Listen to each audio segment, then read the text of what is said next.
नमस्कार, मैं हूँ आपका दोस्त विजय विद्रोही। आप मुझसे जुड़ चुके हैं, इसके लिए आप सबका तहे दिल से शुक्रिया। अगले 8-10 मिनट में आपसे जुड़े रहने की कोशिश करूँगा। हमारे खास कार्यक्रम विजय फैक्टर में आप सबका स्वागत है। तो महाराष्ट्र में मुख्यमंत्री देवेंद्र फडणवीस और उप मुख्यमंत्री एकनाथ शिंदे के बीच में सब कुछ ठीक नहीं चल रहा है। रोज़ चीज़ें गरमाती जा रही हैं। दरअसल एकनाथ शिंदे ने मुख्यमंत्री बनने की महत्वाकांक्षा को अभी तक छोड़ा नहीं है और कहीं न कहीं ऐसा सूत्र बता रहे हैं कि अमित शाह पर्दे के पीछे उनकी मदद भी कर रहे हैं। तो एकनाथ शिंदे और अमित शाह के बीच पींगे बढ़ रही हैं। उधर अपने मुख्यमंत्री पद को बचाने के लिए देवेंद्र फडणवीस लगातार एकनाथ शिंदे को कमज़ोर करने, बेइज्जत करने, उन्हें अपमानित करने का, उनको नीचा दिखाने का कोई बहाना छोड़ नहीं रहे हैं। देवेंद्र फडणवीस को भी पता है कि दिल्ली में आला कमान है, जो कुछ नेता उनको पसंद नहीं करते हैं मुख्यमंत्री के रूप में, उनको हटाना चाहते हैं ताकि भावी प्रधानमंत्री पद के संभावित उम्मीदवार के रूप में वो उभर ना सकें। साफ इशारा मेरा किस तरफ है आप समझ रहे हैं। तो ये भावी प्रधानमंत्री बनने के खेल में महाराष्ट्र की जनता का नुकसान हो रहा है, जनता को खामियाजा उठाना पड़ रहा है। अब लेटेस्ट कहानी क्या है? लेटेस्ट कहानी ये है कि गृह मंत्रालय भी मुख्यमंत्री देवेंद्र फडणवीस के पास है और महाराष्ट्र में एकनाथ शिंदे के उन विधायकों को जो वाई प्लस सिक्योरिटी दी गई थी, वो अचानक से हटा ली गई है और सिर्फ एक कांस्टेबल उनको पकड़ा दिया गया है। इसी तरह जो पूर्व सांसद थे एकनाथ शिंदे के, उनकी तो हर तरह की सिक्योरिटी हटा ली गई है। दरअसल 2022 में जब एकनाथ शिंदे ने शिवसेना को तोड़ा था और वो बीजेपी के साथ आए थे, तब उनके 44 विधायकों को और 11-12 सांसदों को वाई प्लस सिक्योरिटी दी गई थी। लोकसभा चुनाव में हारने के बाद भी उनके पूर्व सांसदों को ये सिक्योरिटी जारी थी और बहुत से विधायकों को भी ये सिक्योरिटी मिली हुई थी। अब जो कोई हार गया उनकी सिक्योरिटी खत्म, जो कोई जीत गया उनकी सिक्योरिटी कम कर दी गई है और इसको लेकर एक नया रार पैदा हो गया है। अभी कल ही खबर थी कि जो शिंदे ने डीसीएम मेडिकल एड सेल की वहाँ गठन किया है। ऐसा पहले होता नहीं था क्योंकि मुख्यमंत्री रिलीफ फंड पहले से ही है और उसके माध्यम से आम लोगों को गंभीर बीमारियों के लिए पैसा उपलब्ध कराया जाएगा एनजीओज़ की मदद से। ये सेल ये काम करेगा। ये भी कहीं न कहीं देवेंद्र फडणवीस को चिढ़ाने वाला कदम था।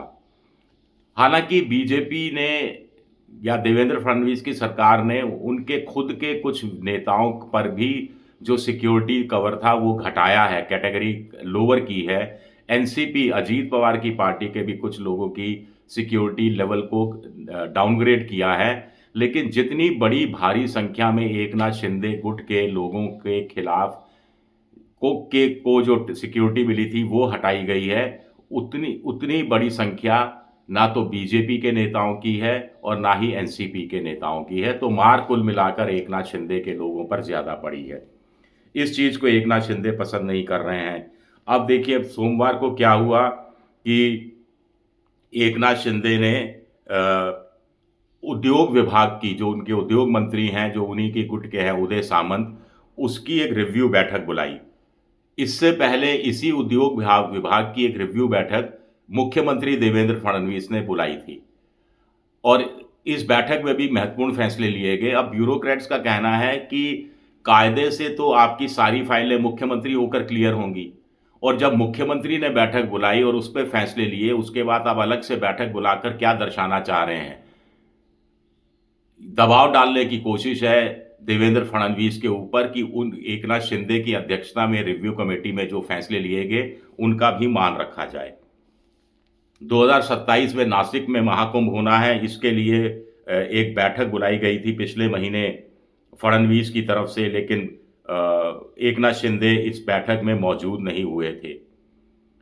इसी तरह 6 फरवरी को फडणवीस की सरकार ने ट्रांसपोर्ट सेक्रेटरी को एमएसआरटीसी का चेयरपर्सन बना दिया, यानी Maharashtra state road transport corporation का चेयरपर्सन बना दिया और इस पर शिवसेना के जो एकनाथ शिंदे के ट्रांसपोर्ट मिनिस्टर है प्रताप सरनायक, उनकी नज़र थी और इससे पहले भी किसी ब्यूरोक्रेट को एमएसआरटीसी का चेयरमैन नहीं बनाया जाता था, पॉलिटिकल अपॉइंटमेंट हुआ करते थे। 7 फरवरी को एक वीडियो वायरल होता है जिसमें बीजेपी के मंत्री गणेश नायक ये इच्छा जाहिर कर रहे हैं कि वो थाने जो शिवसेना का एकनाथ शिंदे का होम ट्रस्ट है, वहाँ पर वो जो कुछ मुद्दे हैं, वो कुछ मसले हैं, उनको वो सुलझा देंगे।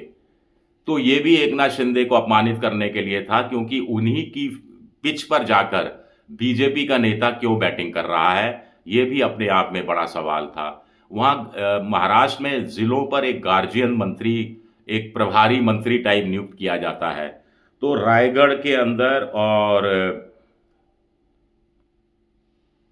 नासिक के अंदर कौन गार्जियन मिनिस्टर बनेगा, इसको लेकर भी एकनाथ शिंदे और देवेंद्र फडणवीस के बीच लगातार मतभेद बने हुए हैं। शिवसेना के जो उद्योग मंत्री हैं उदय सामंत, उन्होंने हाल में आरोप लगाया था कि बाबू पॉलिसी डिसीजंस कर ले रहे हैं और उनको लूप में नहीं रखा जा रहा। इनडायरेक्ट रूप में उनका कहा था कि देवेंद्र फडणवीस ऐसे सरकारी बाबुओं को प्रोत्साहित कर रहे हैं। 14 फरवरी को शिंदे ने कहा कि वो तो सिंपल एक कार्यकर्ता है और लेकिन उनको हल्के में नहीं लिया जाना चाहिए। अगले दिन बीजेपी का बयान आता है कि जो एकनाथ शिंदे ने कहा वो उद्धव ठाकरे की शिवसेना को लेकर कहा था, जबकि ये सफाई बीजेपी को देने की क्या जरूरत थी, जबकि एकनाथ शिंदे का इशारा तो अपने ही महागठबंधन महायुति के पार्टनर्स को लेकर था। एक तरह से वो चेतावनी देने की कोशिश कर रहे थे।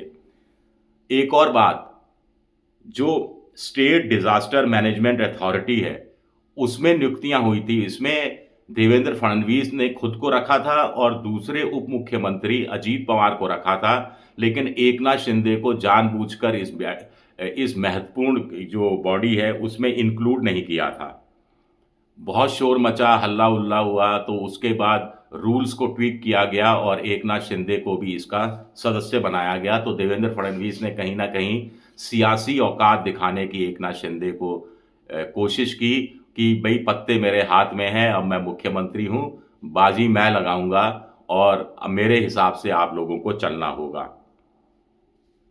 तो कुल मिलाकर नया मामला और ज़्यादा मुश्किल पेचीदा होता जा रहा है, दोनों के बीच में संबंध और ख़राब होते जा रहे हैं और वहाँ के जो सरकारी पूर्व नौकरशाहों का कहना है कि इस तरह की रस्साकशी जब मुख्यमंत्री और डिप्टी सीएम के बीच में चल रही हो, एक तरह से बीजेपी और एकनाथ शिंदे की शिवसेना के बीच में चल रही हो, तो उससे राज्य की जनता का भला नहीं हो रहा, फैसलों में तेजी नहीं लाई जा रही, फैसलों में पारदर्शिता का भी अभाव है और फैसले लटकते जा रहे हैं, जिसका नुकसान क्या आगे चलकर महायुति को उठाना पड़ेगा, ये भी अपने आप में एक बड़ा सवाल उठता है। शुक्रिया मेरा वीडियो देखने के लिए।